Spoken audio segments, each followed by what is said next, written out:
6월 21일 하늘에서 내리는 일용할 양식 하나님의 말씀은 출애굽기 8장 5절에서 8절까지 말씀입니다. 여호와께서 모세에게 이르시되 아론에게 명령하기를 내 지팡이를 잡고 내 팔을 강들과 운하들과 못 위에 펴서 개구리들이 애굽 땅에 올라오게 하라 할지니라.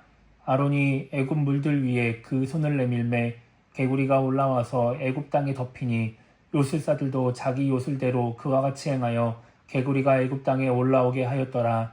바로가 모세와 아론을 불러 이르되 여호와께 구하여 나와 내 백성에게서 개구리를 떠나게 하라. 내가 이 백성을 보내리니 그들이 여호와께 제사를 드릴 것이니라.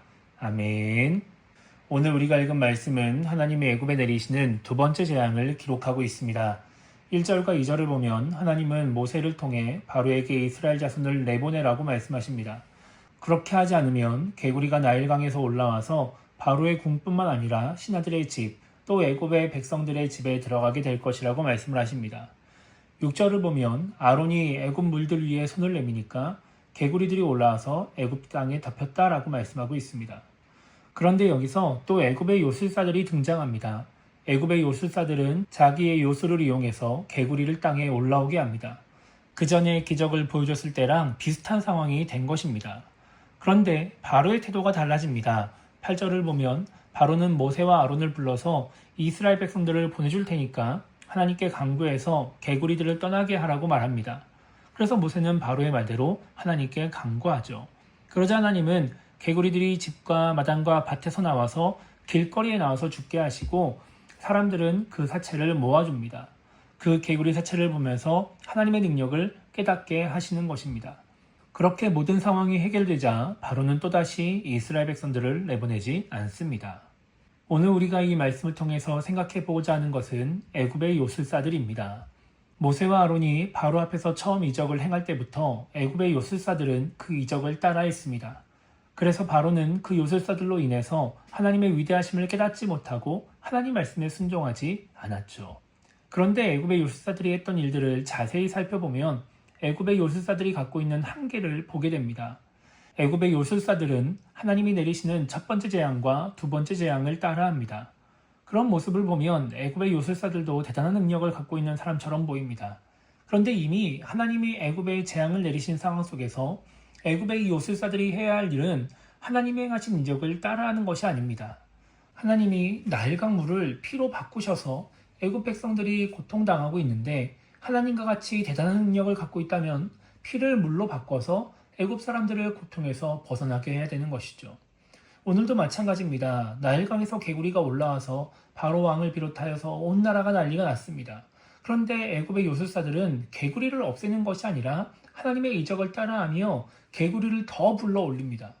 이게 불난집에 부채질하는 것도 아니고 문제를 해결하는 것이 아니라 우리도 이런 거 할 수 있다면서 고통을 가중시키는 것입니다. 왜 애굽의 요술사들이 하나님의 행하시는 이적을 따라하기만 했을까요? 그것은 하나님이 행하신 이적을 바꿀 만한 그런 재앙을 없앨 만한 능력이 없었기 때문입니다. 이들이 갖고 있는 능력이라고는 하나님이 행하신 이적을 따라할 만한 능력밖에 없습니다. 그런데 그렇게 따라하는 것도 오늘이 마지막입니다. 세 번째 재앙은 따라하려다가 실패하고 결국 포기하게 됩니다. 이러한 요술사들의 모습은 요술사들만의 문제가 아닙니다.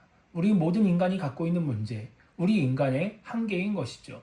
우리가 아무리 능력이 있고 뛰어나다 해도 우리는 절대 하나님을 넘어설 수 없습니다.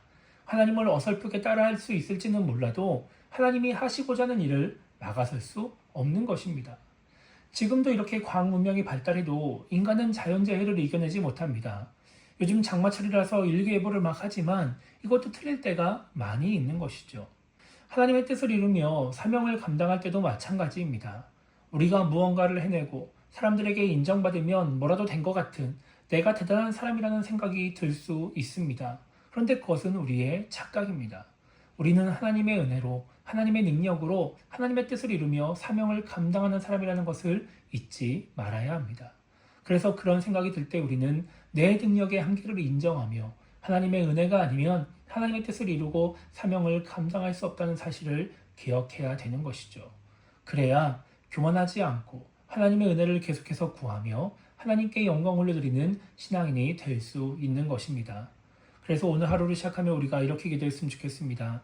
아무리 능력이 있어도 한계가 있는 하나님의 능력에 비교할 수 없는 우리의 모습을 기억하며 살아갈 수 있게 달라고 기도했으면 좋겠고요.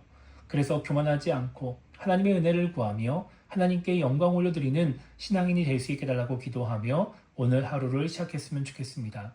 그렇게 오늘 하루도 하나님의 은혜로 하나님의 뜻을 잘 이루어가는 우리 모두가 되기를 주님의 이름으로 축복합니다.